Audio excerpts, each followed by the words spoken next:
Hello, everybody. It's been a long time. Lonely. It's been a long time, Dakota. Has it not been a long time? Feels like a lifetime ago, my friends. It feels like forever, and yet it feels like the first time. I'm just going to keep using song titles. But yeah, we're back. We never really were gone. We just weren't here. And you can take that however you want to take it, but that's how it's been. So it's good to be back. I'll bring you another episode. I think all of you should have just known that we would never have let the last episode of Dakota Boys Talk Movies on record be Pirates 5. That would just be an ugly way to go out. Just like Johnny Depp's going out that way. Yeah, that would be pretty miserable. I mean, We were kind of talking earlier about Planet of the Apes movies, and kind of reminds me of Sal Mineo. His last one was his last movie was Escape from the Planet of the Apes, and he had a pretty unclimactic ending too. I must say, it's his character died horribly in the movie. Does he even take his helmet off? Yeah, he's in it for one. He has one scene. Yeah, he's on the beach. He gives it his all for one scene, and then he dies, and then of course he was, I think, killed. Right? In real life. Yeah, because that's one of his last movies he made, isn't it? Yeah, and terrible, terrible, terrible ending. He left behind an impressive body of work. I know to older people, they kind of remember him. Some of you younger folk, maybe not so much. Even folk our age, folk a few years older than us. Even we should know who Sal Mineo is, but we're weirdos. So look him up. He does have an impressive filmography. If you see some of the movies he's in, so. The poor man's Al Pacino. Just kidding. I just threw that out there, folks. He's not the poor man's. He's a middle class Al Pacino. By today's standards of Al Pacino, he's basically Al Pacino, because Al Pacino, need I remind you, was in that. What was that movie even called? Jack and Jill. I was gonna say Mork and Mindy, but that was not right. Jack and Jill. Ugh. Anyway. I think that's why he's not in many films these days. Hey, I just want to say once again, welcome to Dakota Boys Talk Movies, because if any of you are new to the show, this is how it is. We get off on tangents on movie things, and it's fun. Sometimes what people do best is improvise. What we do best is randomness. Randomness, which is, as Michael Scott from The Office would say, improvisation. It's an improv conversation. Okay. So, yes. So, on this episode, we are going to actually review a movie, not just babble for another 5 minutes or 10 minutes. We are going to be talking about, and we know we're a little late, but we're finally able to get back together, and so we're kind of playing catch-up, but thought maybe you guys maybe saw the movie late, or maybe you just like to listen to us talk about a movie. It's been out a while. We like to talk about old movies on here even anyway, but so this is a semi-recent release of Spider-Man Homecoming, which came out July 7th, I believe. Yes, sir. So around the time of release of this, it'll have been out not quite a month. And and so this is the third actor to play Spider-Man in 15 years? I was thinking more like 9. Has it been 9 years? Well, I mean, since Tobey Maguire started. Tobey Maguire started in 2001 or 2. Yeah. And so, so we've had 3 Spider-Mans, and this is the 6th solo Spider-Man film in that amount of time also, which is kind of astounding. Yeah. Usually movie franchises that have 6 movies over the course of that time frame are horror movies that have Saw in the title or something of the sort. Not usually a superhero movie, especially one this high profile. Yeah. It's pretty shocking when you actually think about it that there's been 6 Spider-Man movies in that short of time when he is he's popular, but usually the popular things, those movies usually take a while.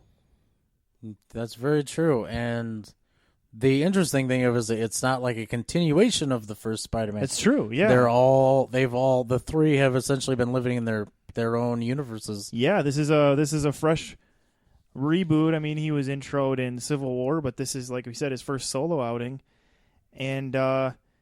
And whether you believe it was because of the Sony hacks or not, Spider-Man is in the MCU.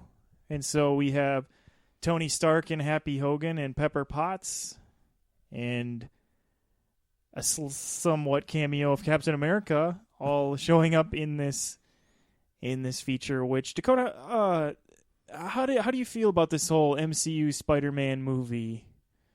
Like, what? Okay. What do you mean? So going into this movie, everybody knew Tony Stark was going to be in it for sure and all this stuff. How did you feel about that?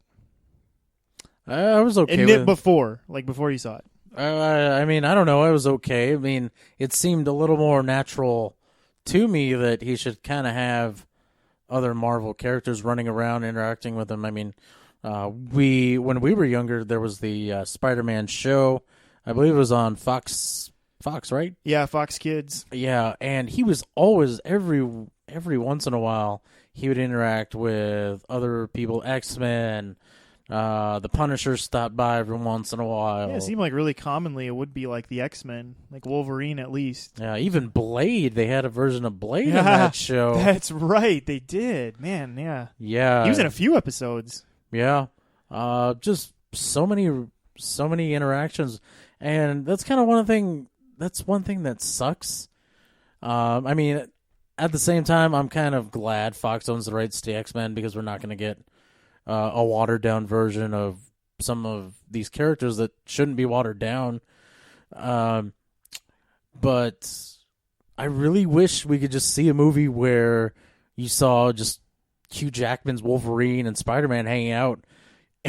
Especially a Spider-Man version like this where he's kind of a young, clueless nerd who wouldn't be used to like this dude who smokes cigars and chugs whiskey, shoving his claws into people's faces. I mean, it'd be interesting to see, more or less to see what the two actors did with it. Yeah, that would... That would definitely be a lot different experience than his interacting with Tony Stark. It was in this movie. Yeah, if he was interacting with Wolverine in that capacity. So going in, you would say, "Oh yeah, this makes sense. I'm excited to see what they do with this." Yes. Okay. I would have been in this. I am in the same boat. I would say for the most part, it's like, yeah, I like this idea because there were a few movies where it almost didn't make. And these were ones that were even in the MCU where it didn't make any sense that no other heroes hardly showed up. And it's like, well, I get that this is happening really quick, but you'd think it would have been on one of their radars. So maybe at least kind of do the old mom peeking in the room to make sure everything's okay type situation. And so that part I was like, well, yeah, this makes sense. I'm kind of cool. Or this will be cool to have maybe this kind of mentor-mentee, father-son type interactions between them, and then however they decide to use if there's any chemistry between May and Tony. Since the last time he left Tony, him and Pepper were kind of maybe having maybe not a falling out, but complicated relationship thing. And so, yeah, so what did all this mean? And then going into the movie, how did you feel about that aspect of it, about this whole united in the MCU aspect of it, Dakota? All right, it's time to come clean. This might ruffle a couple of feathers here, but I actually was hoping Tony Stark had very little screen time. Why, you ask? I still haven't forgiven him for essentially creating Ultron, for essentially trying to kill Captain America and Bucky Barnes in Civil War. I mean, he did kind of turn on him in a moment of just fear, just utter rage that would kind of make the Hulk stop and go, "Whoa, dude, you got some anger issues." But he'd say in that Hulkified way, "Raging fire." But I still don't. I don't think I'm an Iron Man guy anymore.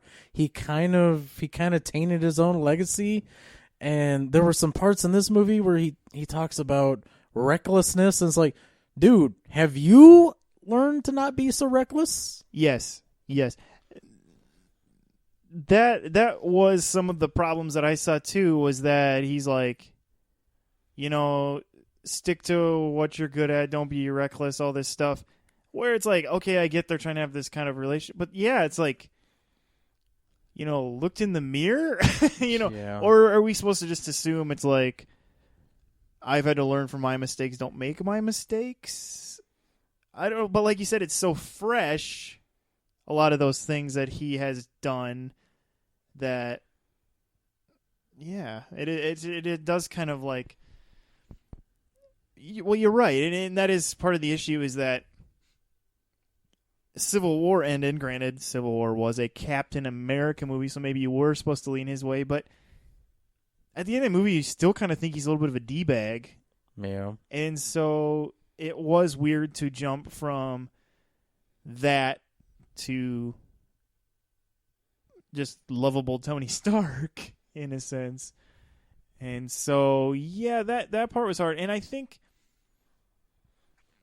don't think that that's what ultimately was the biggest damaging point of this movie. So what this movie, kind of to lay the groundwork for what this movie plotline is, if you haven't seen it, or again, kind of in that camp of haven't seen it, I guess, really, is Peter is they're playing the Peter struggling in high school aspect of it, mixed with him trying to understand his place as a person with powers, and him wanting to do more than he is, and believing himself to be capable of doing more than he is. He helped with the airport incident in Civil War, and so he believes himself to be ready for, as the Jedi would say, I'm ready for the trials. Like he's ready to be considered an Avenger. Whereas Tony is saying, you're not, you're still learning, you just need to be a kid. I gave you that suit so you could do some of these small things. It's kind of like training in a sense, but you're not ready for the big stuff like you think you are. It's basically Anakin, now that I think about it, where Anakin's like, I'm ready, stop holding me back, Obi-Wan. Yeah. And so it's kind of that going on there, but you also see like the relationship drama, friendship drama, family drama, all kind of interacting within that world. And the most interesting thing I found in this movie is that the first scene in the movie is the origin of the villain. Yeah. Which, has there been an MCU movie yet that has started with where your opening scene is the origin of the villain? The closest thing would be Captain America, but he was already Johann Schmidt was already a villain by that time. That's true. That movie opened with he's already established as the Red Skull, though. Yeah. But yeah, because this was interesting. You have Michael Keaton plays the villain in this, who ultimately becomes the Vulture. And he is a construction worker who put all his money into this basket of getting this job of cleaning up New York after the events of the first Avengers movie. So timeline here would be 2012. And this government group known as Damage Control, sponsored by Tony Stark, comes in and says, we're superseding any licensing you have, any deals you made. We're cleaning up. And how did you feel about his switch? It was a pretty quick switch. So all of a sudden he goes from, I have all the legal paperwork, to all of a sudden, like, just like with the snap of a finger, he was, times are changing, we're changing with it. I'm going to be a thief. Yeah. That was a quick switch. Yeah. I feel like this is the sort of dude who grew up in, like, the rough part of town. His morals were probably pretty loose from the get-go. Like, he knew, like, yeah. Like, he was friends with that guy who robbed, like, a convenience store when they grew up. Like, just read about in the papers, like, oh, man, they got Jimmy. What a shame. So what you're telling me is that I'm just supposed to assume that he's an average New Yorker? Because that seems pretty mean to New York, to just say, well, your average New Yorker is basically, one bad day away from being a supervillain. Well, there are many comic book I don't stories. know if he's a supervillain, but a villain. There are a lot of comic book stories. Maybe it's more natural for me to think that because there are lots of comic book stories where it's like, oh, it's that one bad day that broke the guy and he turned to crime. But that's because a comic book only has like 37 pages. Yeah. But like I said, in this movie we had 2 hours and 20 minutes. You got to remember though, there's a 6-year difference. So I'm pretty sure with essentially the guy has in his hands alien technology, and he has this, what I'm assuming was some sort of tech whiz. I know he was, I can't remember the actor's name who played him. Who played the Tinker? Yeah. Yeah, I don't know. What? But, yeah. Kind of, this guy helping him alter this technology. And maybe originally they weren't selling it for criminal activities. Maybe, we don't know what happened. I mean, maybe he tried to market weapons to the military. That's true. Yeah, so we have that, and then it kind of jumps to the present day of the movie, which would be after the events of Civil War. And what's interesting is we're supposed to assume that the Vulture is like a low-level crook, even though he has alien technology from the Avengers and has a giant flying contraption that is almost more capable than Falcons.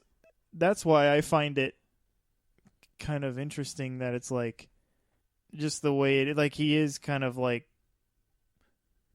why is nobody really talking about him very much? It just seems like he should be more talked about, you would think, if there's this guy. Yeah, I think part of it has to do with it's Michael Keaton, and he did come off as pretty sympathetic. I mean, government took my baby away, Yeah. So, and here's the thing. Let's back up a little bit. Michael Keaton is one of the highlights of this movie. Yes. He's very good. He's very good at this role. And you're right. Dakota is right when he said you did have sympathy for him at times, but ultimately he was always the bad guy to you. Oh, yeah. It wasn't like a Dr. Octopus situation, Spider-Man 2, where to the end you were kind of sympathetic toward him. Like, no, you pretty much always thought of him as a guy you didn't like, but there was just enough sympathy there where you could at least see some of his side, I guess would be a way to put it.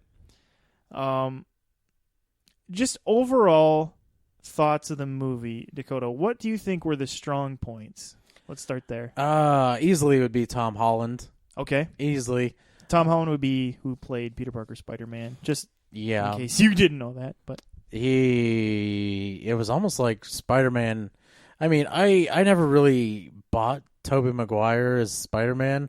I think I bought him as a certain Spider-Man. Yes, I didn't. But the tried and true one, the kind of goofy nerd who gets these powers, who is just this guy, not particularly smooth talker, not very popular, just all these things, not like a great looking dude or anything, just like an average Joe. I guess it was kind of how I always saw myself in a way, and I guess that was kind of the appeal of Spider-Man. He was just Joe Schmo, and he gets these powers and he does this thing. I never really felt like any of the actors that played him before had that genuine quality about him. I felt like, they could, the way they're acting in this movie, they could be like in a romantic comedy, in a horror movie, they're just playing these parts. Whereas Tom Holland is so just genuine and likable, like the sort of dude who, you'd probably like to hang out and nerd out with about Star Wars or something. But yeah, that's really, really his appeal right there. I mean, he's just kind of nerdy, dorky, but at the same time, just kind of cool, funny. He even though he hasn't been in a lot of movies, I certainly think he was a really decent actor, especially in this. Obviously, it's only the second movie I've seen him in. Sure, yeah, I was familiar with him before his whole bringing. I saw the movie The Impossible that he was in which is a movie about a family that was in Asia during that giant tsunami. Oh, okay. And he played one of the kids. And I mean, he was fine in that. It was kind of the classic heavy drama movie where he was one of the sons, but he was good. And it didn't really showcase him to say, oh, yeah, he could be Spider-Man, but it did show, I mean, that he could act, you know. And so I was just slightly familiar with him before. But any other strong points as far as Tom Holland would be your big one right now? We both have already kind of concurred that we thought Michael Keaton was a strong point in this movie. Anything else in this movie? Can't believe I'm saying this, but the supporting cast with the exception of Robert Downey Jr., I thought was really strong. Marissa Tomei, it's been a while since I saw her in a movie where I thought she actually did a good job. I thought she was pretty excellent. The actor that played his best friend in the movie, I really liked him. Zendaya was good. The cast was just really strong in this. I mean, even the actor who played Matt Gargan, who eventually goes on to become Scorpion, I thought was pretty compelling in his own little way. Yeah. They did. Whoever worked. I mean, obviously the director was probably somewhat involved, and whoever else he had helping with casting. They did a good job of filling in people who would, at least right now, be considered supportive, and even in some cases really supportive, but have possibilities down the road. That really gave it a flavorful background in the movie. And yeah, like you're right, like these small roles like Scorpion, where it's like, oh, I'm excited to see where that could go in the future. That guy seems interesting, even though, you know, he had 3 minutes of talking in this movie, you know, or something like that. You know, 3 minutes of talking. In a related note, Mekhi Phifer I thought was actually pretty cool in this.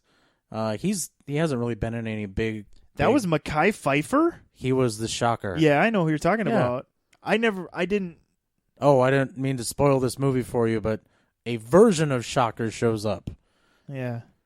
With just one glove. But he's actually pretty cool. I didn't realize that was Mekhi Phifer. Yeah. I think I'm just used to him with, like, more facial hair or something, and it didn't dawn on me that's who that was. It looked like he bulked up for this role, too. Yeah, maybe. Because the last thing I saw him in was Fargo, and he was actually pretty skinny in that. The TV show Fargo? Yeah. Oh, okay. Yeah, he was not in the 99 Fargo movie, man.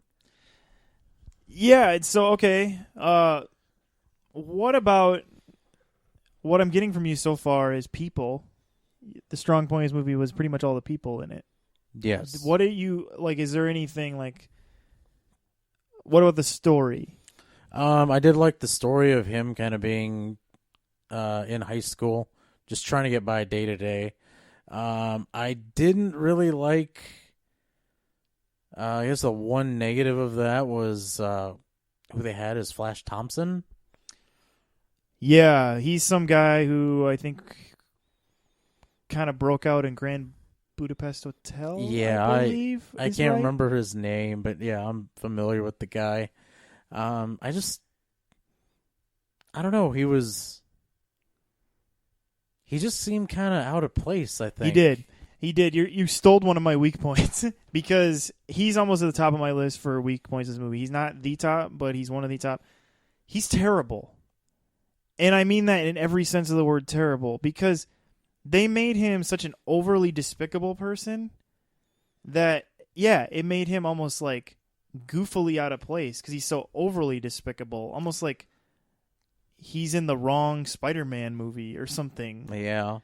And it's, I just felt like they needed to have some sort of version of Flash Thompson in this, and that's what they decided to go with, and it was a bad choice. Yeah. For those of you who don't know, Flash Thompson is traditionally like an all-star athlete in high school.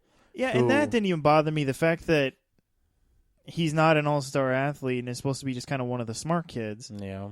It's just, it was stupid.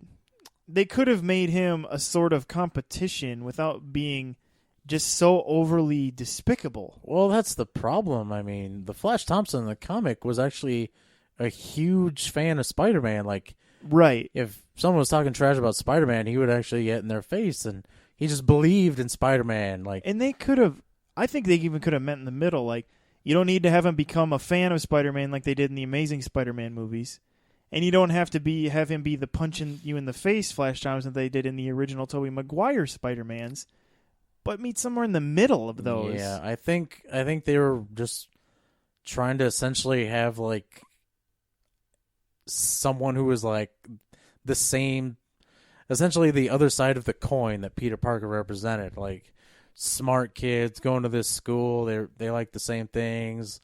Yeah, okay, I could see that because you're right. He is the flip of the coin, isn't he? Both awkward. Only difference is Flash Thompson just is that guy who's like, I need to be center stage. Pay attention to me. Look what I'm doing. Yeah, I see what you mean.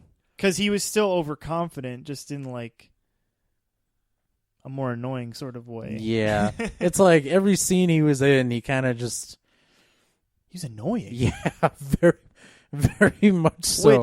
Which us just saying this, you're going, wasn't that a good thing? Because he is supposed to be kind of an antagonist, like the high school antagonist of Peter, but he was annoying in like the off-putting sort of way. Like, off-putting as in it reminded you that you were watching a movie, which isn't a good thing. When you're watching a movie, you don't want to be reminded you're watching a movie. You want to be in the movie, in the story, and not be, I don't know.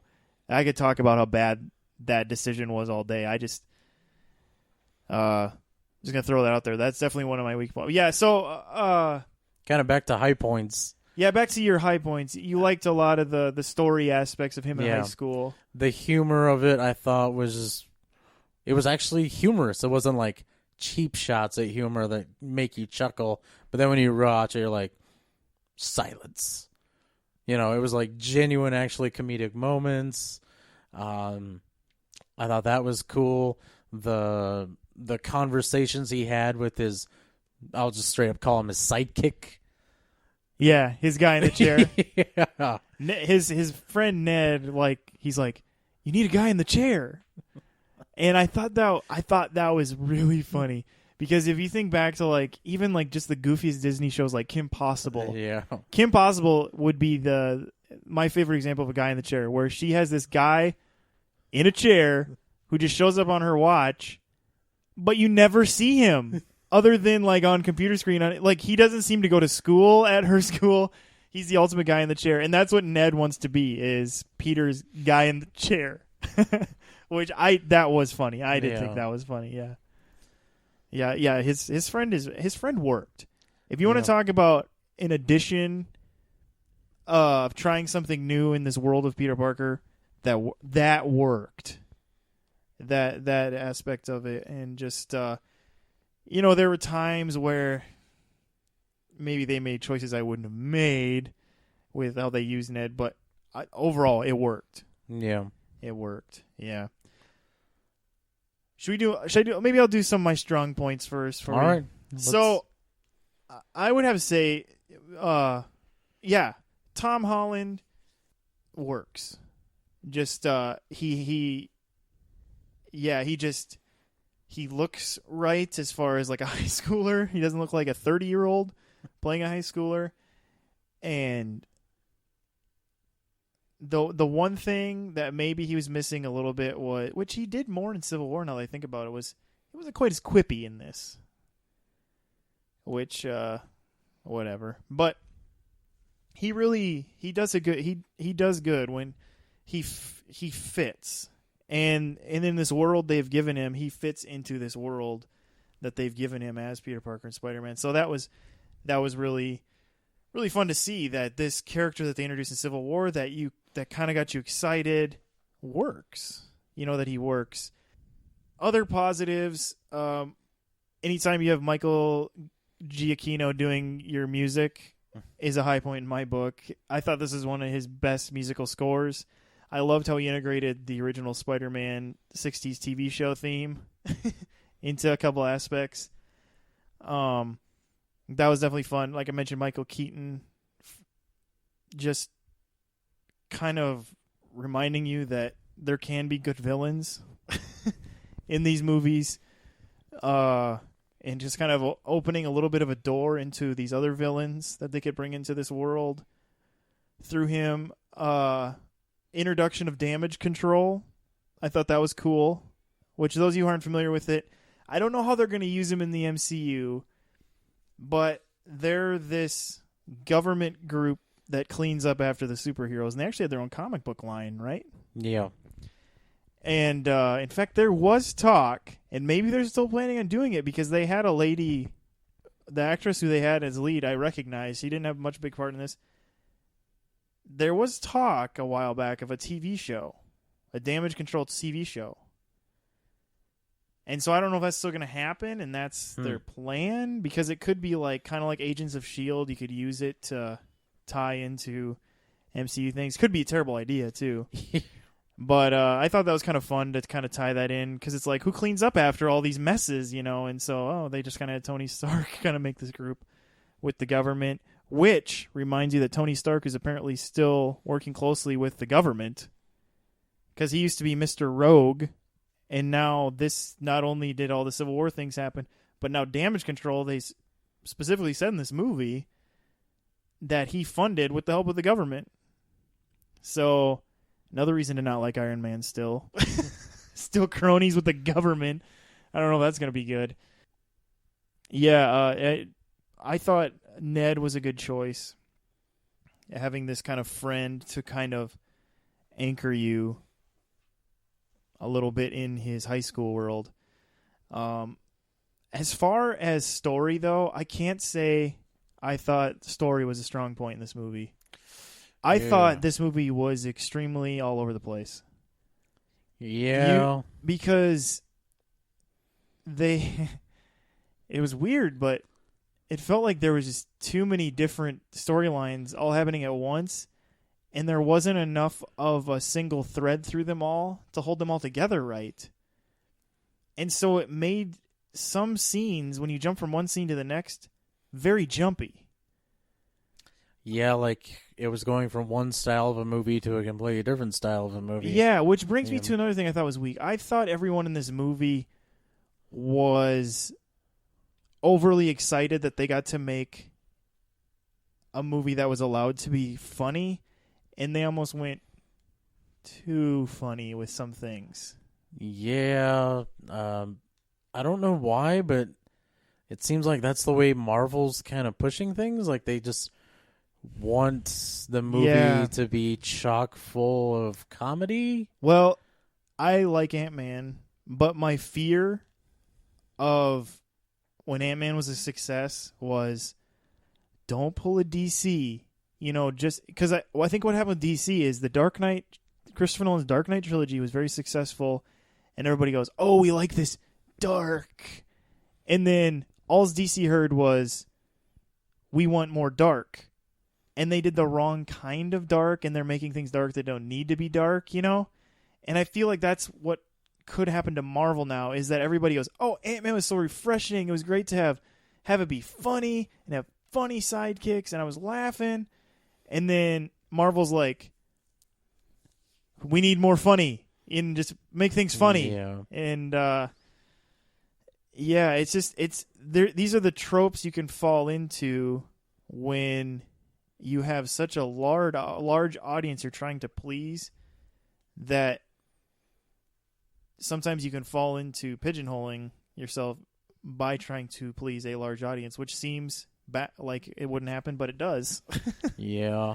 I think Comic-Con recently just ended, and we got a slew of new trailers from both DC and Marvel, and everything in between. Yeah, and one that I feel like is definitely misleading would be the Thor Ragnarok one. I feel like that's a movie that probably is going to be a lot darker than the tones leading on. I think it's going to be a little more middle ground. Yeah. I think it's going to be a little more middle ground people think. I think that's another case where they're afraid, where they're trying to be reassuring. Because everybody's problem with the first two Thor movies is that they're kind of droll and slow. And even though everybody liked Thor and Loki, really liked Loki. But even though, they weren't excited about the movies. And so we're like, we'll throw in, Goofy, and we'll throw in the Hulk, and you're going to love it now, or something like that. But I think you're right. I think it will be a little more than that. But as far as Spider-Man Homecoming, I guess I just found the overall, I just felt like it was jumping a little bit, and I thought it damaged some scenes. Yeah. I guess if you really care about knowing too much, you might want to skip about 2 or 3 minutes here. Because I think the only way I can really demonstrate this is to give this example, which is spoiler-ish. So just go ahead and jump a couple minutes. Okay, if you're still here, you can... Okay. When he is under the rubble, when Spider-Man ends up under that rubble, and he starts just yelling, "Help! Help! Help!" You're all of a sudden seeing that he is just a kid. And this scene, I think that's the scene that, pun intended, but not really, cemented, since he's under cement, it's cemented in Peter Parker's mind that maybe he isn't ready. In that moment when he's screaming for help and is kind of stuck there, but at the same time still finds strength to push through. And so I think that scene is what's supposed to kind of solidify his thinking process going forward. And yet, what's the scene that they jump to right after it? I'm pretty sure is the Ned scene in the library when he gets caught by the teacher. And does what I mean, I get it. It was funny, but I feel like that could have been put somewhere else and worked just as well. But when you put it right after that, I thought it really damaged that big moment, for possibly Peter's biggest moment in the movie. Yeah, they definitely took away from the pacing of it. That's for sure. And pacing, which I mean is always an issue with the big movies, to pace it right. Well, for the most part, I would say this movie, the pacing was okay. There was just too much going on, maybe, or that's not even the right way to put it. I don't know how to put it. They were trying to make light of things that make a situation feel light when they really shouldn't have. Another example would be Michael Keaton's character kills a guy, just flat out, boom, dead. He's ash. He's gone. And boom, immediately we get a joke. And all of a sudden we're like, silly, thinking that was another weapon that wasn't lethal, but it was. I see what you did there. And then immediately goes back to serious when he throws the gauntlet thing to Mekhi Phifer's character. He's like, "Congrats, you're the new Shocker."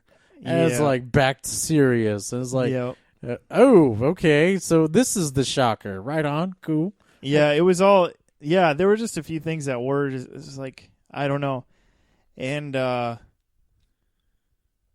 mean, it's one of those things where it's nobody's fault. It's everyone's fault. I don't know. It was just one of those things. All that being said, I found this movie to be pretty good. Yeah.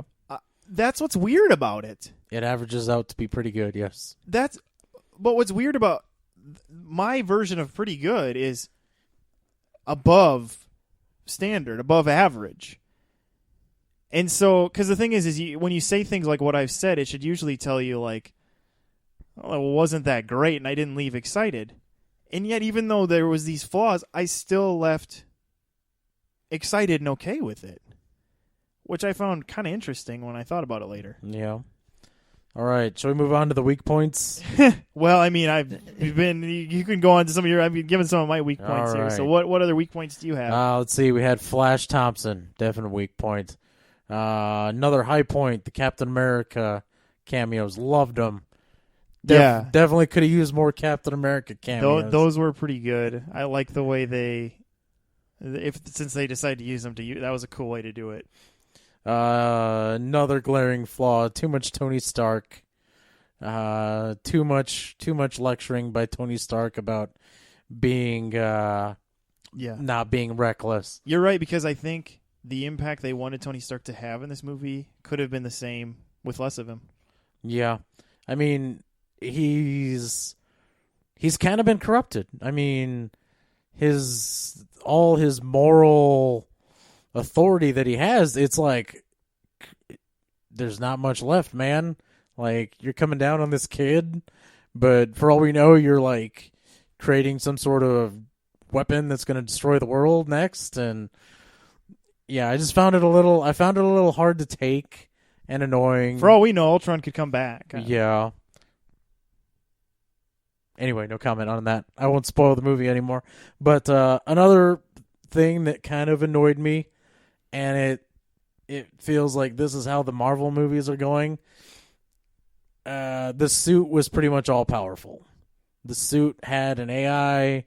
It was telling him what to do, how to do this, that, get out of this situation. Essentially, they were trying to make Spider-Man into Iron Man a little bit. Yeah. And it's like, why are we having another villain or another hero, where the suit is all powerful? That was Ant-Man's thing. It was the suit that made him able to do the things he was able to do, when in the comics it was just the Pym particles. Just like, that's all he needed. He didn't need a suit.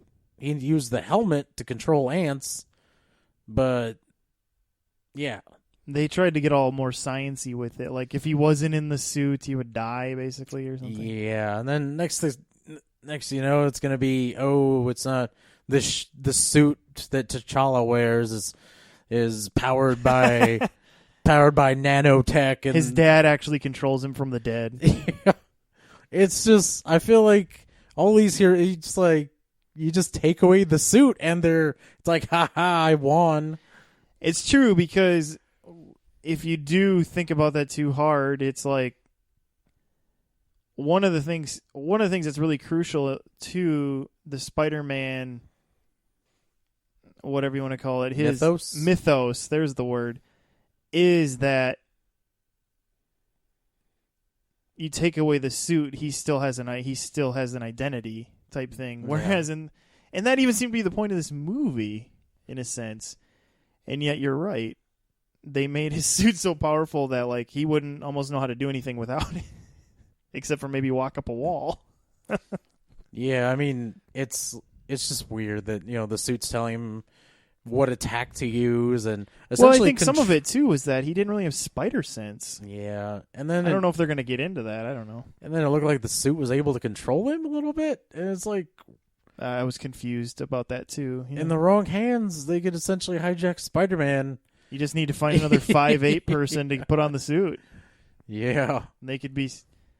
Although, in a related note, one thing I did think was cool, it was Jennifer Connelly that did the voice. Yeah, which is in real life Jarvis's wife. So yeah, Jarvis and Karen, as she's called in this movie, are married in real life, which is kind of a funny thing Marvel did there.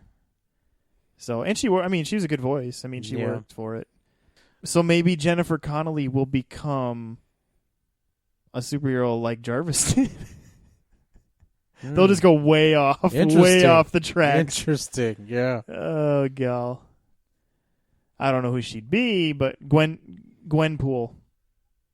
Or what's that ridiculous? Or Spider-Gwen. That's what I think she's a little past her prime to be playing Gwen. Past. Yeah, I got nothing. Me neither. So Cate Blanchett's already hella, so she can't be that. So... yeah, but... death, I guess. Yeah. But it was... but again, to go back, it was still a fun movie. In a related note, the ending line hit me so hard. Before the credits rolled, I don't mean the after credit scene, all of that got me too. I was losing it in the seat as with the last line of the movie was said. That was... a pretty good way to leave the movie hanging, like where it's like, oh, I see what you did there. That's pretty good. That was pretty, yeah. So, and you definitely have to stick around during your credits, but you all know that it's Marvel. You got to stick around during the credits. You never know what's going to happen. So, you could see Jeff Goldblum dancing. That's what happened at Volume 2 of Guardians of the Galaxy. So you just never know, and that was amazing. And I had a big crush on him. No, but no. So. that being said, let's go ahead and let's grade this, Dakota. Where would you put this on the A to F scale? Oh, okay. B+. B+. Okay. If I were to put on, it's hard. Let's see. It's hard because you want to make sure you grade it with a little bit of knowledge of that there's other Spider-Mans where you don't grade it too high or low compared to those. What? What? Well, I don't want to say this movie's this, and then you think to yourself well, actually, I think this other Spider-Man is better or worse, and I would grade. Oh, okay. So you're grading it in the realm of Spider-Man movies? I'm grading it in the realm of just movies in general. Oh, that's what I did. I just have to make sure I get it in there correctly. And so I guess putting that all into perspective, I would have to give it a B. But it's a solid B. Yes, it is a solid B. It's a solid B. I feel like this is one of those movies that even after a few years is probably still going to be fresh in your mind. That was good stuff. And that's the thing. This movie will hold up. It'll hold up a lot better than the last two. We said that. We say that only because a couple previous movies we held in esteem don't seem so good now. I know we briefly talked about it before, but my love of Doctor Strange is non-existent at this point. I think it's an okay movie. So, what about you, Steven? Was there another one off the top of your head? I think has lost its luster. That's lost its luster since we talked about it? Yeah. I don't know. It's hard to just come up with one. I don't remember. I'm sure. Or Warcraft, maybe? I didn't see Warcraft. That never had any luster. Yeah, I'm sure I'll think of one eventually, but I can't think of one right now. But, yeah, but that being said, I still think that this one truly will hold up for the foreseeable future anyway. So, I know one that's lost its luster. No, never mind. That did. I know one that lost its luster. Jurassic World. Understandable. I still like it. I still think it's fine and entertaining. But I remember after I first saw it, I thought it was awesome. Whereas I wouldn't quite put it at awesome anymore. But you know what? You know what one has gained a little bit though? Is Rogue One. Oh, well, you never really liked that one in the first place. No, I wasn't sure how I felt about it, too. I was pretty sure I was okay with it. Oh, okay. And now I have to say that it's pretty good. It's pretty good. After much deliberation, folks. After much deliberation and 12 Angry Men. And I had to wear them all down just like Fonda. No, they wore me down. But, yeah. So there it is. Jurassic World would be my lost luster. And one that's a little more shiny than I first gave credit for would be Rogue One.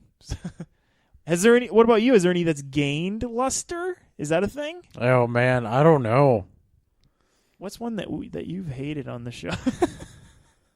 Trying to think a little bit here. I don't know. I'd have to really think about it. Yeah. Sometimes it's tougher to do that because not too many times does a movie gain. So, but yeah, that being said, I definitely would say check out Spider-Man: Homecoming. If you're not probably a fan, you're not going to go to this if you're not a fan of superhero. But if you like superhero movies, this is going to be a fun one, easily.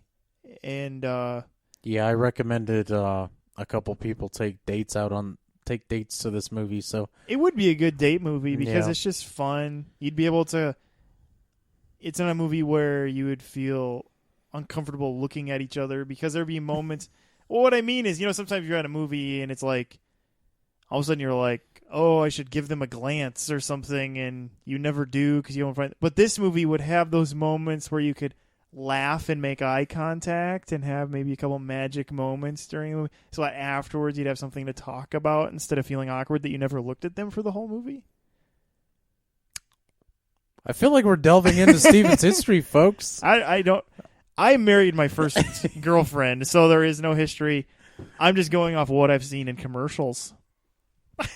Oh, okay. No, but what I'm getting at is just, boy, we're really what's our time? You're going off on a tangent here.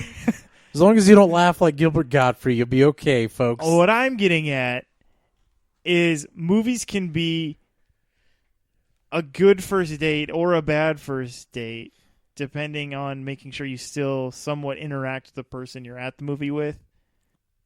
But there's not always capabilities to interact at a movie. But if it's a movie that involves levity, you're able to have a few moments during the movie that might help gain a little more of a connection between the two of you. Yeah, hence why I recommended this movie as a date movie. Yeah. Yes. And I'm agreeing. Okay, all right. Do you concur? If you get that, absolutely. If you get that reference, why didn't I concur? It's from a movie. Indubitably. Let's see if any of you can figure out which movie that was from. Besides my wife, I know you know, Valerie. All right. So yeah, check it out. Check out Spider-Man: Homecoming, and we will be back soon. We'll start getting these out a little more often again. We enjoy doing it. We hope you enjoy listening, and we have a lot more to talk about. Another thing that might be fun to do on the show, and especially if we heard that you would be interested in it, we would definitely do it, is to maybe just take some recommendations from you. And I would say even in the realm of TV shows, like if there's like a TV show you'd want us to check out, we could watch a few episodes and talk about it or things like that. Just send some recommendations our way for things like that so we can talk about those things. So yeah, any feedback like that would be great. And where you can do that would be Facebook, YouTube, Twitter. Since they haven't connected yet, we can't say check us out on UTwitface, because if they just connect, it'd be a lot easier just to say UTwitface, but they haven't. So, but we are in those places. You can like us, subscribe. There's been a lot of Comic-Con stuff lately, like we brought up, and we've been trying to put some of that onto our Facebook page. Let you guys in on some of those things that are happening there, new movie things and knowledge and deaths that have been happening lately. And so we hope you guys are taking advantage of those things, and we'll catch you soon. This is Steven. This is Dakota. See you later.